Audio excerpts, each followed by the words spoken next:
Снежная блокада. Метель с порывами до 20 метров в секунду. Пурга заметает дороги Якутии.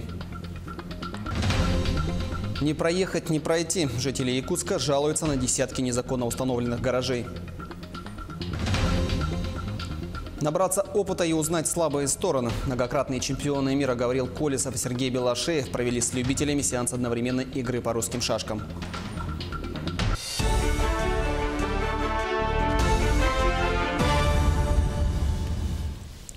Это Якутия-24. В прямом эфире рассказываем о главных событиях. В студии Андрей Погорелов.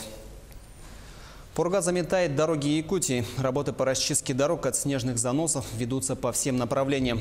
Но сильный ветер за короткое время заметает участки. И есть риск, что люди могут застрять в пути. Сегодня в Мирнинском, Ленском, Алекминском и других районах ожидается усиление ветра до 18 метров в секунду. А в Южную Якутию мощный циклон также принес сильный ветер и метель. Сегодня в Нерюнгринском районе сохраняется северный ветер до 13 метров в секунду, в порывах до 20 метров в секунду, метели, местами сильный снег. Из-за пурги в городе намело все дороги, что затруднило проезд транспорта, а в аэропорту задержаны рейсы, в связи с чем дорожные службы города приведены в режим повышенной готовности. Многие сегодня опоздали на работу, некоторые родители воздержались отвезти детей в детские сады и школы.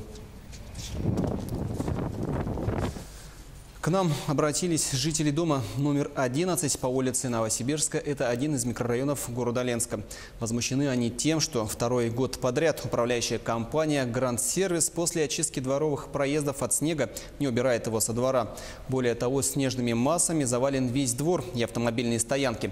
Подробности в сюжете нашего корреспондента.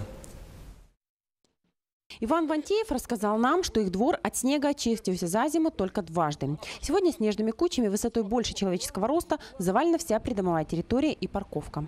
За зиму 2 раза кое-как столкнули, по бокам растолкали.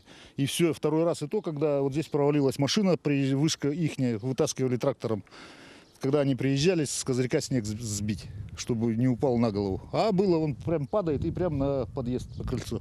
С козырька снег счистили, с крыши забыли. Теперь снежная шапка свисает над головами прохожих.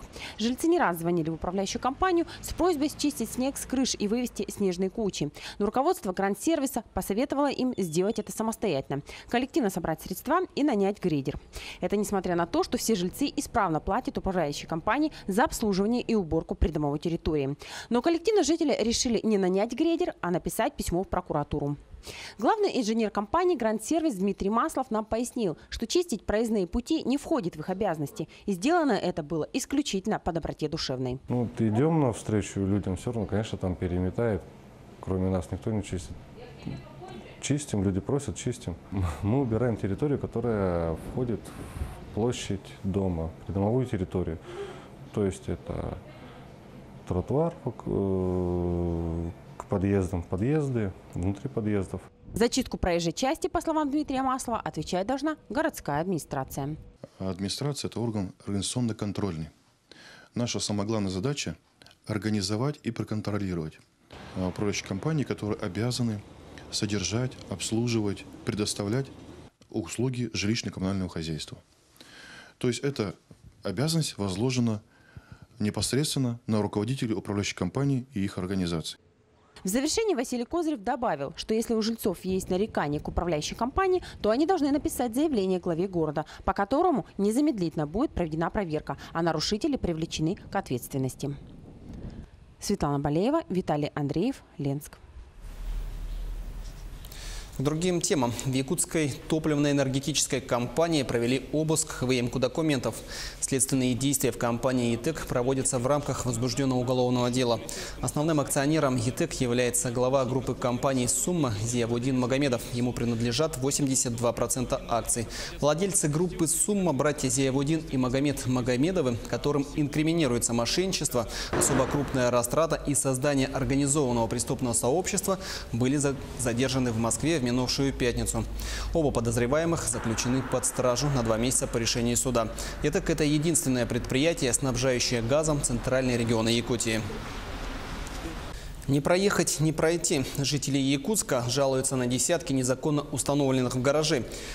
В столице жильцы дома по улице Сдержинского, 8/2 уже который год бунтуют по этому поводу. Горожане не раз обращались в контролирующие органы, но результата нет. Металлические гаражи, незаконно находящиеся на земельном участке многоквартирного жилого дома, должны быть оплачены или вывезены с территории дома. Гаражи вывозить надо, все это прекрасно понимают, но возможности у мэрии они ограничены, в принципе. Наш двор, он как бы в центре города. Здесь попытались вывести гараж, он развалился, уже год стоит. Хотелось бы просто здесь навести порядок, наверное. Где будут вывозить, четко определить.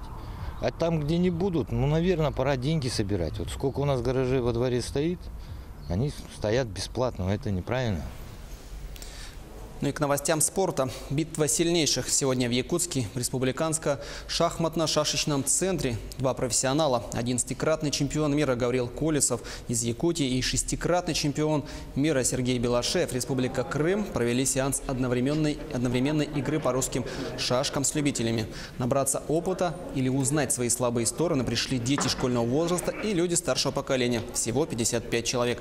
Напомним, вчера Гавриил Колесов и Сергей Белашев провели матч в рамках большого телерадиомарафона «Весна на НВК», который транслировали в прямом эфире. В итоге победу и приз 100 тысяч рублей получил Сергей Белашев. Пока у меня преимущество, в принципе, во всех партиях. Но еще партии не закончились. Пока партии не закончились, говорить рано о чем-то. У меня предстоит играть в 2 кубках мира. Один, который пройдет в Турции, и следом за ним в Бангкоке, в Таиланде. Трудности болдеринг. В Якутске прошел чемпионат по 2 видам скалолазания. Юлия Великодная продолжит тему. Спортсмены входят по очереди и садятся спиной к скалодрому. Увидеть трассу они смогут только после того, как начнется отсчет времени. 5 минут и неограниченное количество попыток. Трассы всегда уникальны. И суть в том, что разгадать загадку постановщика. Трасса – это всегда загадка. Ну, иногда еще бывает, трассы ломают, когда постановщик задумал одно, а ты ее обманул и пошел по-другому. Но тут главное результат. Аарон Лис занимается скалолазанием 5 лет. Начинал в студенческие годы в Байкальском институте. Тогда именно там располагался единственный скалодром в Якутске. Теперь место встречи скалолазов – столичная школа номер 2. Как спорт, это у меня только чуть больше года. Изначально я рассматривал скалолазание как своего рода фитнес, такое интересное занятие, увлечение. А потом просто занимаясь им, я стал понимать, что это очень хорошее развитие. Во-первых, это физическое развитие. Во-вторых, это и думать надо. Более 200 людей занимаются в регионе скалолазанием. Действующих скалодромов в Якутии 2 – в Нерюнгри и Якутске. И вскоре появится в Устнере. Появилось много молодежи, потому что первый раз, когда я приезжала, там участвовали ребята, которые уже давно занимаются. И так как бы поддержать было все. А сейчас явно, что процесс пошел, вовлекаются новые люди, и главное – дети. Лазят, конечно, по скалам, но сами знаете, какого лето короткое, жаркое, да, и комаров много, видимо.